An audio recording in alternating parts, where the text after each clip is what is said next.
اعوذ باللہ من الشیطان الرجیم بسم اللہ الرحمن الرحیم۔ تمام تعریفیں اس پروردگار عالم کے لیے ہیں جو عالمین کا پالنے والا ہے۔ درود و سلام ہو محمد وآل محمد علیہم الصلاۃ والسلام پر۔ عزیز ناظرین، السلام علیکم ورحمۃ اللہ۔ آپ سبھی کا استقبال ہے اس خاص پروگرام ہم اور ہمارے نامہ اعمال۔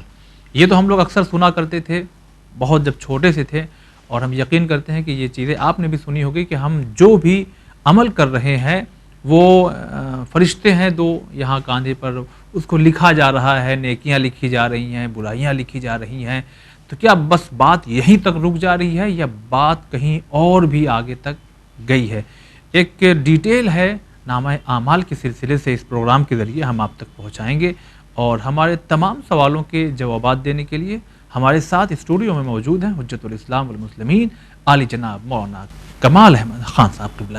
آئیے ملاقات کرواتے ہیں۔ اگر السلام علیکم ورحمۃ اللہ۔ وعلیکم السلام ورحمۃ اللہ وبرکاتہ۔ اگر سوالات تو بہت سارے ہیں عمل کے سلسلے سے، لیکن سب سے بنیادی سوال ہم یہ کرنا چاہتے ہیں کہ کہیں نہ کہیں یہ چیز محسوس ہم نے کیا ہے، اور یقیناً آپ نے بھی، کیونکہ آپ سے لوگوں کی ملاقات ہے، کہ کہیں نہ کہیں نوجوانوں کے دل میں یہ بات آ چکی ہے کہ عقیدہ مضبوط ہونا چاہیے، اگر عمل کمزور ہے تو ہو سکتا ہے کہ معاملہ چل جائے۔ تو اس کے بارے میں کیا کہیں گے؟ بسم اللہ الرحمن الرحیم وبہ نستعین وہو خیر المعین۔ دیکھیے، بہت ہی اچھا سوال آپ نے بیان کیا کہ یہ فکر آج کی بھی نہیں ہے، یہ زمان ائمہ میں بھی یہ فکر رائج تھی اور عام تھی۔ اچھا، لہٰذا امام علیہ الصلوۃ والسلام نے بعض اوقات ماں باپ کو متوجہ کیا کہ تم اپنے جوانوں کی نسبت غفلت نہ برتنا، وگرنہ مرجئہ تمہارے جوانوں کو اٹھا لے جائیں گے۔ مرجئہ وہ قوم تھی جو لوگوں کو خدا کی نسبت کرتی تو امید رکھو، کچھ کرنے کی ضرورت نہیں ہے، نہ تمہیں سچ بولنے کی ضرورت ہے، نہ تمہیں نماز پڑھنے کی ضرورت ہے، نہ تمہیں روزہ رکھنے کی ضرورت ہے، خدا کی رحمتوں پہ امید رکھو۔ یہ مرجئہ۔ اچھا، یہ حضرت نے اس زمانے میں اس خطرے سے آگاہ فرمایا تھا کہ کہیں ایسا نہ ہو تمہارے احداث عربی میں جوانوں کو کہتے ہیں، تمہارے جوانوں کو یہ مرجئہ اپنی جانب کھینچ نہ لے۔ لہذا خطرہ آج کا نہیں ہے، اور ہمیشہ اس چیز کو ذہن میں رکھنا چاہیے کہ ہم جب کہتے ہیں کہ عقیدہ مضبوط ہو، عمل چاہے جیسا بھی ہو، یہ خود غلط ہے، چونکہ عقیدہ مضبوط ہونا عمل کو خود بخود مضبوط کرتا ہے۔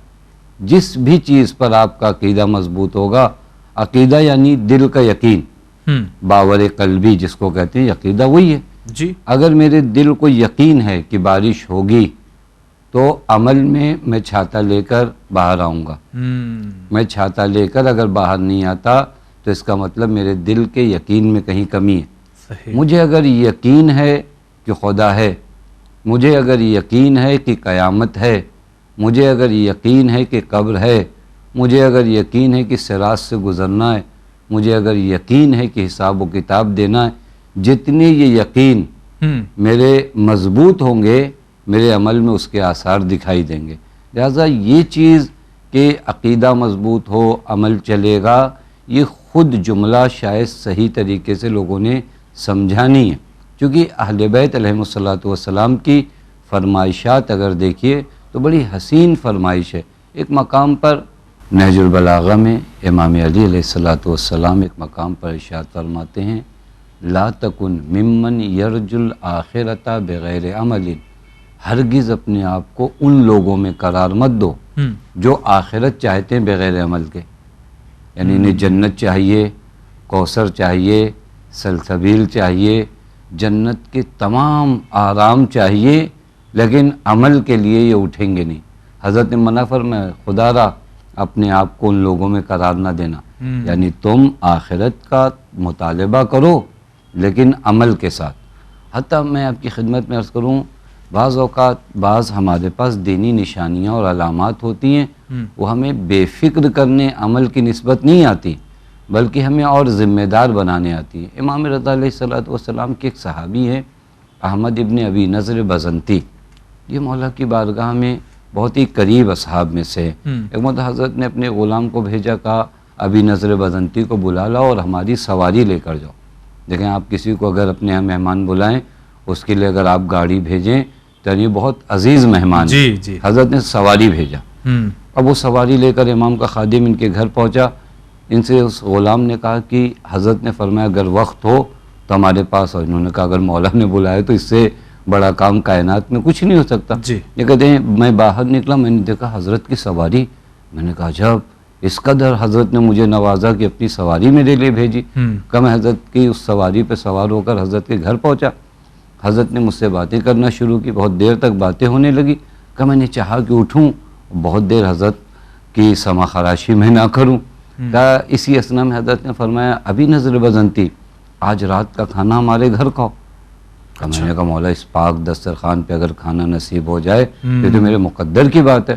ابھی نظر بزنتی نے امام کے ساتھ محاضر جو بھی تھا تناول کیا. اس کے بعد پھر کہتے ہیں کہ پھر حضرت مجھ سے بات کرنے لگے. پھر ایک وقت ہوا، میں نے سوچا رات زیادہ ہو گئے، اب چلوں میں اپنے گھر. حضرت نے کہا نہیں چاہتے آج کی رات ہمارے گھر قیام کرو.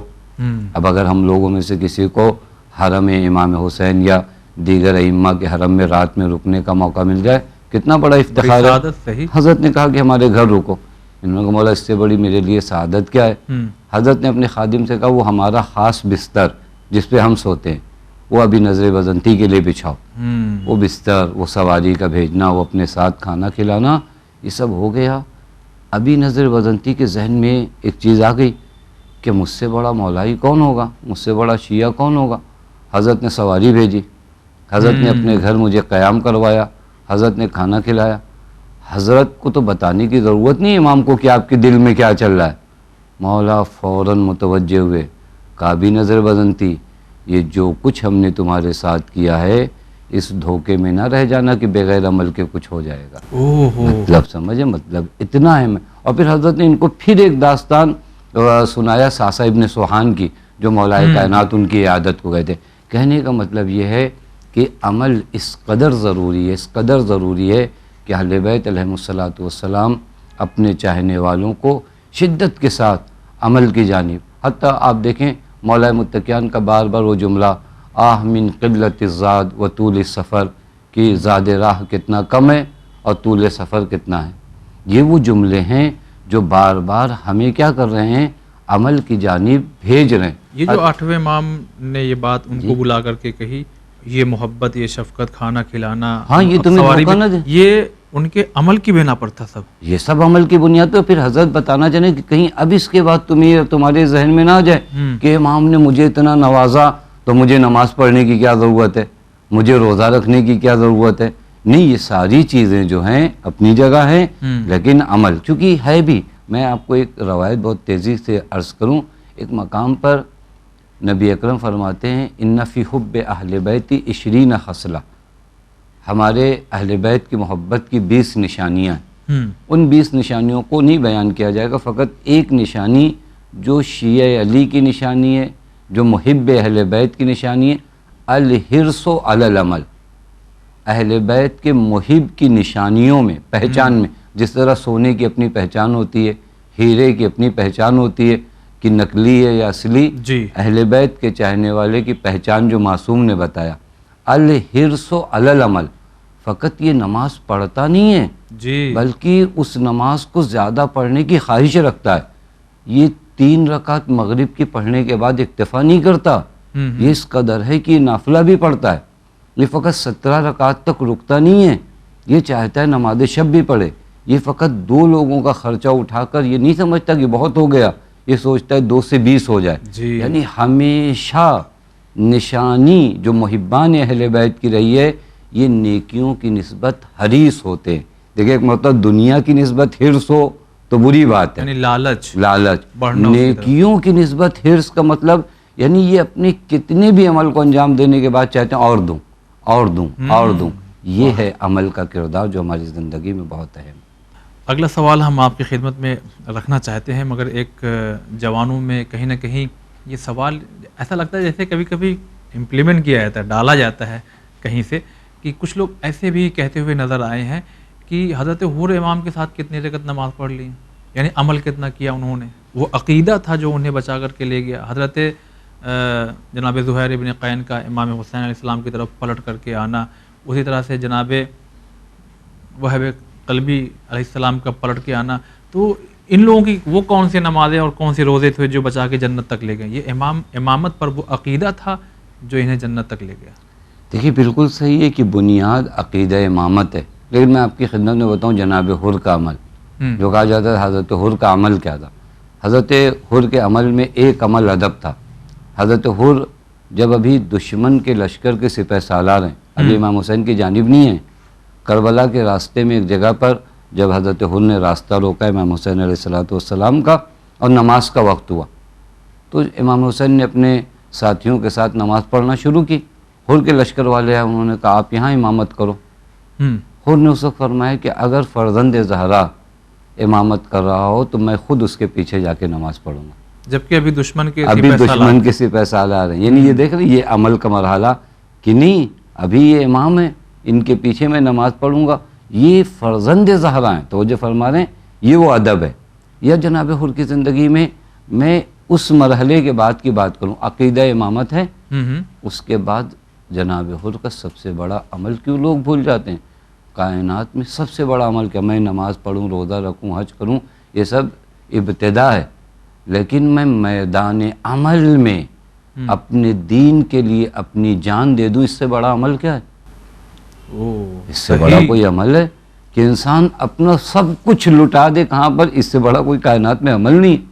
جناب وہب قلبی، جناب زہیر ابن قین، تو کہنے کا مطلب یہ ہے کہ یہ حضرات، پہلی چیز تو یہ کہ ان حضرات نے اپنے نیک اعمال ہی کی وجہ سے اپنے آپ کو اس لائق رکھا تھا کہ امام حسین کی آواز ان کے کانوں تک گئی، وگرنہ حضرت نے خطبے فقط حر کے لیے نہیں دیے تھے، حضرت نے فقط جناب وہب قلبی کو نہیں دعوت دیا تھا، حضرت نے فقط زہیر ابن قین کو نہیں بلایا تھا، حضرت تو مکے میں 3 مہینہ، مدینے میں کئی 1 سال پہلے سے حضرت اعلان کر رہے تھے، لیکن کسی کے کانوں میں جوں نہیں رینگ رہی تھی، کیونکہ ان کے اعمال بد ہو چکے تھے۔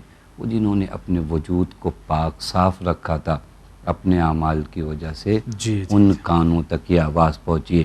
اسی وجہ سے آج ہم جوانوں سے بھی درخواست کریں کہ اپنے اعمال کی وجہ سے اپنے وجود کو اتنا پاک رکھو کہ کل اگر وقت کا امام آواز دے تو ایک قدم بھی تمہارے رکے نہ امام کی سمت جانے کے لیے۔ کیا یہ بھی کہہ سکتے ہیں کہ انہی ائمہ علیہ السلام کی حدیثیں علماء اور ذاکرین جو بیان کر رہے ہیں اگر ہم پر اثر نہیں ہو رہا تو ہمارے عمل کہیں نہ کہیں ذمہ دار ہیں؟ جی بالکل، ہمارے اعمال ذمہ دار ہیں، ہماری غذا ذمہ دار ہے، ہم کیا کھا رہے ہیں۔ نہیں، سرکار سید الشہداء نے روز عاشورہ فرمایا، جب جناب زینب سلام اللہ علیہ نے فرمایا بھیا آپ نصیحت کر رہے ہیں ان پر اثر نہیں ہو رہا، چونکہ جناب زینب کے لیے بہت تعجب خیز بات تھی، امام حسین جیسی ذات اگر پتھروں کو اپنے ہاتھ پہ لے لے تو پتھر ان کے ہاتھ پہ کلمہ پڑھ لیں، یہ انسان امام بیان فرما رہے ان پر اثر نہیں ہو رہا، تو امام نے فرمایا کہ مولعت بطونکم من مال الحرام، ان کے شکم مال حرام سے پر ہو چکے ہیں۔ بس معلوم ہو کہ کچھ روڑے ہوتے ہیں راستے میں، انہیں ہٹانا پڑتا ہے اعمال کے ذریعے، اور قرآن صاف سیدھوں کہہ رہا ہے وَأَن لَيْسَ لِلْإِنسَانِ إِلَّا مَا سَعَى، انسان کے لیے بس اتنا ہے جتنی وہ کوشش کرے گا، دنیا میں بھی آخرت میں بھی۔ چلیے بہت شکریہ۔ اب ہم آتے ہیں اپنے ان سوالات پر۔ سب سے پہلا سوال یہ ہے، ترتیب سے ناظرین ہم چلنا چاہیں گے اسٹیپ بائی اسٹیپ، تاکہ ایک ڈیٹیل ہے نامہ اعمال کے سلسلے سے جو ہم تک پہنچنا چاہیے۔ کیا ہمارے ہر نامہ اعمال کو دیکھا جا رہا ہے، لکھا جا رہا ہے؟ دیکھیے دیکھنے کی بات اگر کیا جائے، بہت اچھی سوال ہے، اگر شاید آج ہمارے یہاں اس بات پر عقیدہ ہو جائے نا، کہتے ہیں کہ اللہ دیکھ رہا ہے، جی لیکن مانتے کتنا ہے اللہ دیکھ رہا ہے یہ ایک الگ مسئلہ ہے۔ صحیح۔ اگر مجھے پتہ چل رہا ہے کہ اس وقت ہم آپ بیٹھ کر دینی باتیں کر اللہ دیکھ رہا ہے، میں انہی باتوں کو بیان کروں گا جو مرضی پروردگار عالم کے مطابق ہو۔ بے شک تنہائی میں رہوں، مجھے یقین ہو جائے کہ خدا دیکھ رہا ہے۔ لہٰذا اگر آپ قرآن کریم کی ان آیات کو دیکھیں نا، جہاں صاف لفظوں میں بتا رہا ہے کہ تم جو کچھ کرو گے خدا دیکھ رہا ہے۔ میں ایک آیت کریمہ دیکھ رہا تھا جو مشہور ہے اور ناظرین کو بھی یاد ہوگی، سورہ علق کی آیت نمبر 14، جہاں ایک لفظ استعمال ہوتا ہے علم یعلم بأن اللہ یرا، کیا تم نہیں جانتے کہ اللہ دیکھ رہا ہے؟ یہ جملہ بہت معنی رکھتا ہے۔ جب بھی کوئی کام کرنے جاؤ اسے محسوس کرو، علم یعلم بأن اللہ یرا، اگر کسی پہ ظلم کر رہے فوراً یہ آیت یاد آئے علم یعلم بان اللہ یرا. اگر کبھی تم نے کسی کے ساتھ خوبی کیا اس نے تمہاری خوبی کا جواب بدی سے دیا, یہ آیت یاد آنا چاہیے علم یعلم بان اللہ یرا, خدا دیکھ رہا ہے. بس دیکھنے والی آیات کو اگر میں بیان کروں بہت تیزی سے, بعض جگہوں پہ حوالہ دے دیا جائے گا تاکہ ناظرین ان آیات کی جانب خود جا کر مراجعہ کریں. ایک آیت کریمہ ہے سورہ توبہ کی آیت نمبر 105, جہاں پر صاف لفظوں میں بیان کیا جا رہا ہے کہ تمہارے اعمال کون کون حضرات دیکھتے ہیں. قرآن کہتے ہیں قل اعملوا فسیر اللہ عملکم ورسولہ والمؤمنون. رسول ان سے کہو جو چاہیں کریں. ایک طرح کی توبیخ ہے, یہ چاہیں کریں خوب کرنے دو. فسیر اللہ عملکم, اللہ ان کے اعمال دیکھ رہا ہے. ورسولہ, اور رسول ان کے اعمال دیکھ رہے ہیں. والمؤمنون, اور مومنین ان کے اعمال دیکھ رہے ہیں. یہ مومنین سے مراد اہل بیت علیہم الصلاۃ والسلام ہے. یعنی جب میں کوئی کام کرتا ہوں خدا, رسول اور ائمہ حضرات علیہم الصلاۃ والسلام ہمارے اعمال کو دیکھ رہے ہیں. لہٰذا ہمارا عمل ایسا نہیں ہے کہ جسے دیکھا نہیں جا رہا, اور یہ محترم نگاہیں دیکھ رہی ہیں. تو دیکھیں فقط آخری امام دیکھ رہے ہیں چونکہ زندہ ہیں؟ نہیں, تمام ائمہ دیکھ رہے ہیں, تمام ائمہ دیکھ رہے ہیں. حتیٰ بعض روایات میں ہے کہ سماع کہتے ہیں کہ امام صادق علیہ الصلوۃ والسلام سے, یہ چونکہ آپ کے سوال سے مربوط ہے کہ فقط ائمہ حاضر نہیں, امام حاضر نہیں, بلکہ چونکہ ائمہ حضرات علیہ الصلوۃ والسلام کا اس دنیا میں رہنا نہ رہنا برابر ہے جی. ان کے لیے یہ فرق نہیں کرتا, وہ تمام جہان پر اشراف رکھتے ہیں. سماع کہتے ہیں میں امام جعفر صادق علیہ الصلوۃ والسلام کی بارگاہ میں حاضر ہوا. مولا نے ایک جملہ فرمایا, ما لکم تسوؤون رسول اللہ, تم لوگوں کو کیا ہو گیا, تم لوگ رسول کو کیوں ستاتے ہو؟ اب ظاہر سی بات ہے امام صادق علیہ الصلوۃ والسلام کے زمانے میں کوئی ہو, اس سے کہا جائے کہ آپ رسول کو کیوں ستاتے ہیں؟ مولا میں تو رسول کے زمانے میں ہوئی نہیں, رسول کی شہادت ہوئے زمانہ ہو گیا. صحیح. حضرت اپنے صحابی سے کہتے تمہیں کیا ہو گیا, تم لوگ رسول کو کیوں ستاتے ہو؟ سماع کہتے فقالا رجل کیف تسوہ, ایک شخص وہاں کھڑا ہو, مولا ہم کیسے رسول کو ستائیں گے؟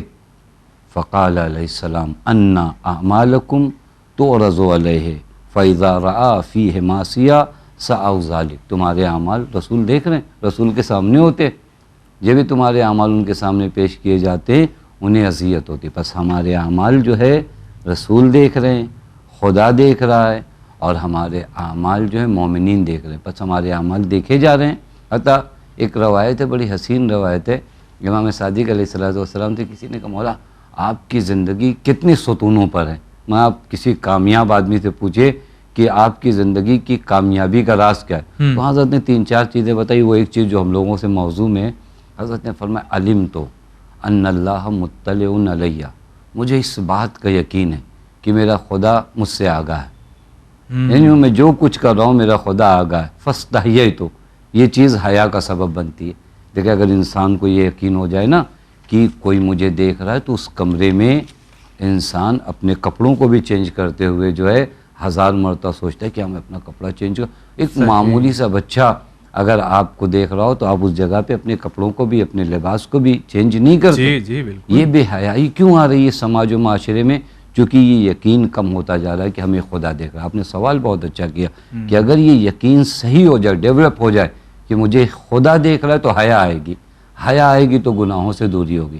بس یہ جو سوال تھا کہ کیا ہمارے اعمال دیکھے جا رہے ہیں اور ہمارے اعمال لکھے جا رہے ہیں؟ بالکل ہمارے اعمال دیکھے بھی جا رہے ہیں اور ہمارے اعمال جو ہے لکھے بھی جا رہے ہیں. قرآن کریم کی بے شمار آیات ہیں, کہیں پر کتاب کا لفظ آیا ہے, کہیں پہ زبور کا لفظ آیا ہے. یہ سب وہ الفاظ ہیں جو بتا رہے ہیں کہ باقاعدہ تمہارے اعمال ثبت و ضبط ہو رہے ہیں. میں ایک آیت کریمہ پڑھوں آپ کی خدمت میں, جو سورہ کہف کی آیت نمبر 49 ہے, جہاں پر قرآن کریم ارشاد فرماتا ہے وَوَضِعَ الْكِتَابَ فَتَرَى الْمُجْرِمِينَ مُشْفِقِينَ مِمَّا فِيهِ وَيَقُولُونَ يَا وَيْلَتَنَا مَا لِهَٰذَا الْكِتَابِ لَا يُغَادِرُ صَغِيرَةً وَلَا كَبِيرَةً إِلَّا أَحْصَاهَا. اور جب نام عمل سامنے رکھا جائے گا, یعنی لکھا ہوا نام عمل جب ان کے سامنے رکھا جائے گا, تو تم دیکھو گے مجرمین کیا کہیں گے ان کتاب میں لکھی ہوئی چیزوں کو دیکھ کر, خوف زدہ ہو کر کہیں گے ہائے افسوس اس کتاب نے تو چھوٹا بڑا سب کچھ لکھ دیا. یعنی جس کام کو ہم بھول بھی گئے تھے کہ یہ ہم نے کیا تھا نہیں کیا تھا، ذرہ برابر اس کتاب میں کچھ چھٹا ہی نہیں ہے. یعنی ایک ایک چیزیں ہمارے اعمال اس کتاب میں لکھے ہوئے ہیں. یہ مجرمین کہیں گے. اس کے بعد ایک دیگر آیت کریمہ میں ارشاد ہوتا ہے سورہ زخرف کی آیت نمبر 80، ام یحسبون انا لا نسمع سرهم ونجواهم بلا ورسلنا لدیہم یکتبون. ہمارے رسول ہیں وہی ملائکہ جو ان تمام نام اعمال کو کیا کر رہے ہیں؟ لکھ رہے ہیں. بس ہمارے نام اعمال دیکھے بھی جا رہے ہیں، لکھے بھی جا رہے ہیں، اور بہت ہی باریک بینی کے ساتھ دیکھے جا رہے ہیں اور نہایت جزئیات کے ساتھ لکھے جا رہے ہیں. چلیے آقا، بہت شکریہ ادا کرتے ہیں. ایک سوال ہم یہ بھی رکھنا چاہیں گے، ابھی جہاں پہ آپ نے گفتگو تمام کی کہ اس طرح سے ہمارے نامہ اعمال لکھے جا رہے ہیں اور قرآن کی کچھ آیتیں بھی آپ نے پیش کی، تو ہم نے اور ہمارے ناظرین نے بھی یقیناً سنا ہوگا کہ روز محشر قیامت میں نامہ اعمال جو ہمیں دیا جائے گا وہ انداز کیا ہوگا؟ داہنے ہاتھ بائیں ہاتھ کچھ اس طرح سے ہے؟ تو اگر ہے تو بیان فرمائیں. جی خود بہترین ترتیب جو ہے سورہ واقعہ کو اگر ملاحظہ کریں ناظرین، جہاں پر ارشاد ہوتا ہے فَأَصْحَابُ الْمَيْمَنَةِ مَا أَصْحَابُ الْمَيْمَنَةِ وَأَصْحَابُ الْمَشْأَمَةِ مَا أَصْحَابُ الْمَشْأَمَةِ وَالسَّابِقُونَ السَّابِقُونَ أُولَٰئِكَ الْمُقَرَّبُونَ. یہاں پر قرآن دو لفظ استعمال کر رہا ہے، اصحاب المیمنہ. یہاں پر مفسرین بیان کرتے وہ جن کے نام عمل دائیں ہاتھ میں دیے جائیں. ایک وہ گروہ ہوگا جس کے نام عمل اس کے بائیں ہاتھ میں قرار دیے جائیں، یعنی ایک رائٹ ہینڈ میں ایک لیفٹ ہینڈ میں. ایک وہ ہیں اولئک السابقون، وہ آگے کی چیز ہیں. توجہ فرمائیں. یعنی گویا اگر اس قرآن کریم کی آیات پہ نظر کیا جائے، خود انسانوں کو تین گروہ میں، نیک لوگ، ایک برے لوگ، ایک بہت نیک لوگ. اچھا ہاں، وہاں کے لیے بھی روایت میں ہے کہ وہ جو سابقون ہیں وہ حضرت امیر اور ان کے شیعہ ہیں، یعنی ان کا درجہ اور آگے ہے. اصحاب المیمنہ وہ لوگ ہیں. یہ قرآن کے کچھ کوڈ ورڈ ہیں جن کو ذہن میں رکھنا چاہیے کہ جب قرآن کہتا ہے دائیں ہاتھ میں دیے جائیں گے، یعنی یہ وہ لوگ ہیں جن کی نیکیاں ٹھیک ہیں، جو نیک لوگ ہیں. چونکہ یمین عربی میں آپ کی خدمت میں عرض کروں، یمین عربی میں دائیں ہاتھ کو کہتے ہیں اس لیے کہ بابرکت، یمن سے، برکت سے، خوش بختی سے. یعنی جو خوش بخت ہونے والے ہیں ان کے نام اعمال ان کے دائیں ہاتھ میں، جو شقی ہیں ان کے نام اعمال ان کے شمال میں. توجہ فرما رہے ہیں. یہ وہ کوڈ ورڈ ہیں جو قرآن کی، جو بہت دھیان دینے کی ضرورت ہے. اصحاب المیمنہ ایک تعبیر ہے، ایک کوڈ ہے قرآن کا کہ دائیں ہاتھ میں اگر نام اعمال ہے تو یعنی آپ نیک آدمی ہو، بائیں ہاتھ میں نام اعمال ہے تو یعنی آپ برے آدمی ہو. اور کچھ لوگ اس سے برجستہ ہیں، چونکہ عرض کیا تھا ہم لوگوں نے ابھی اسی ایپیسوڈ میں کہ اہل بیت علیہ الصلوۃ والسلام کے چاہنے والوں کو کہا گیا ہے کہ الحرص علی العمل. یہ فقط واجبات پہ راضی نہیں ہے، یہ واجبات کی دنیا سے بڑھ کر اور آگے جانا چاہتے ہیں. لہٰذا یہ وہ سابقون ہیں، سابقون جن کا مرحلہ جو ہے وہ آگے کی بات ہے. آگے کی بات ہے. خود روایت میں ہے کہ ایک مقام پر نبی اکرم نے فرمایا کہ شیعتہ ذاک علی علیہ السلام و شیعتہ ہم السابقون الی الجنہ. اس سے مراد خود حضرت امیر اور ان کے چاہنے والے، ان کے پیروکار، یہ سبقت کرنے والے ہیں جنت میں. یعنی یہ جو داہنے ہاتھ میں دیا جائے گا نامہ عمل، یہ لوگ بچ گئے ہیں، کامیاب ہو گئے ہیں، یہ عمل اچھا کامیاب ہے. لوگ ہیں، یہ نارمل ہیں، یہ بھی ہیں حضرت کے چاہنے والوں میں. لیکن عمل کے لحاظ سے یہ عمل کرنے والے لوگ، عمل کرنے، جی یہ لوگ ٹھیک ٹھاک لوگ ہیں. جو بائیں ہاتھ میں دیا گیا یہ بدبخت لوگ ہیں، شقی لوگ ہیں جن کی ناکامی ہے. گویا یہ ایک رزلٹ ہے، خود ابتدائی سے ایک رزلٹ ہے. آپ کا نام عمل آپ کے دائیں ہاتھ میں آیا یعنی ٹھیک ہو، آپ کا نام عمل آپ کے بائیں ہاتھ میں آیا یعنی مشکل ہے، سخت ہے، یعنی شقی ہو. یہ خود قرآن کریم کا ایک کوڈ ورڈ ہے.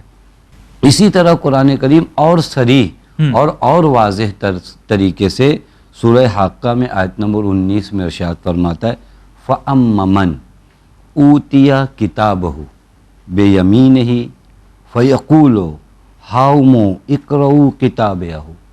وہ جن کا نام عمل ان کے دائیں ہاتھ میں دیا جائے گا، وہ محشر میں چلائیں گے اور کہیں گے آؤ ہمارا نام عمل دیکھو. میں بھی مثال دوں آپ کی خدمت میں. اگر کوئی بچہ اچھا رزلٹ لے کر آئے، وہ کیا چاہتا ہے؟ وہ پورے راستے میں جو اس کے بھی پہچان کا ملے، اس کے ہاتھ میں اگر رزلٹ ہو نا، یہ دیکھیے ہمارا رزلٹ پڑھ لیے، یہ دیکھیے ہمارا نتیجہ آ گیا، ہمارا رزلٹ یہ آیا، ہمارا یہ پاسنگ مارکس ہے، یہ ہے، وہ سب کو دکھاتا ہے. ہاں سلیکٹ ہو، وہ پورے راستے میں لوگوں کو دکھاتے ہوئے آتا ہے. یہ اہل محشر میں بھی جو لوگ کامیاب ہوں گے نا، قرآن کہتا ہے وہ جن کے ہاتھ میں، دائیں ہاتھ میں نام عمل دکھائے دیے جائیں گے، وہ سب کو بتائیں گے فقرو، پڑھو ہمارا نام عمل، یعنی انسان خوشی کا اظہار کرے گا. وہیں قرآن کہتا ہے اسی سورہ حاقہ کی آیت نمبر 25 میں، وَأَمَّا مَنْ أُوتِيَ كِتَابَهُ بِشَمَالِهِ، وہ جن کا نام عمل ان کے بائیں ہاتھ میں ہوگا، فَيَقُولُ یا لیتنی لم اوتے کتابہ، وہ کہے گا اے کاش یہ نام عمل مجھے دیا ہی نہیں گیا ہوتا. یہاں پر بھی ہوئی تھا، اگر میں نے معاملہ خراب کیا ہے نا تو میں اکثر چاہوں گا کہ رزلٹ نہ آئے، تاخیر سے آئے. ارے کیوں آ گیا رزلٹ؟ کیونکہ مجھے پتہ ہے کہ جو رزلٹ آنے والا ہے وہ ٹھیک نہیں. وہ جس کے بائیں ہاتھ میں نام عمل ہے وہ دیکھ کر گئے گا اے کاش یہ نام عمل مجھے نہ دیا گیا ہوتا. جبکہ وہ جس کے دائیں ہاتھ میں نام عمل دیا گیا ہے وہ اہل محشر سے کہے گا پڑھو میرا نام عمل. بس یہ دو طرح کے نام عمل جن کے بارے میں قرآن کریم میں ہے. اور شاید یہاں پر ہم ایک اہم درس لے سکتے ہیں کہ ہم اللہ سے دعا کریں کہ ہم کل قیامت میں ان لوگوں میں ہوں کہ ہمارا نام عمل ہمارے دائیں ہاتھ میں ہو، تاکہ ہم اپنے نام عمل کو اہل محشر کو دکھا سکیں، نہ ان لوگوں میں قرار پائیں جو اپنے نام عمل کے آنے سے رسوا و ذلیل ہونے کے خوف سے چاہیں گے کہ کاش یہ نام عمل ہمارے ہاتھوں میں نہ دیا گیا ہوتا. چلیے آقا بہت بہت شکریہ ادا کرتے ہیں. تو ناظرین نے پہلے منٹ سے لے کر کے پروگرام کے ختم ہونے تک آپ نے ایک بات محسوس کی کہ عقیدے کے ساتھ ساتھ اگر ہمارے عمل اچھے نہیں ہیں تو یہ فیصلہ خود روز محشر ہو جائے گا کہ ہمارے بائیں ہاتھ میں نامہ اعمال مل رہا ہے یا داہنے ہاتھ میں. لہٰذا عمل کرنا ضروری ہے اور برائیوں سے ہمیں بچتے رہنا چاہیے. یہ ایک سلسلہ ہے، ایک ایپیسوڈ کی سیریز ہے جو مکمل طور سے ہم آپ تک پہنچانے کی کوشش کریں گے. اب بہت سے سوالات ہیں اعمال کے سلسلے سے جو انشاءاللہ اگلے ایپیسوڈ میں آپ تک پہنچائے جائیں گے، ان کے جوابات. فی الحال آج کے لیے بس اتنا ہی. والسلام علیکم ورحمۃ اللہ.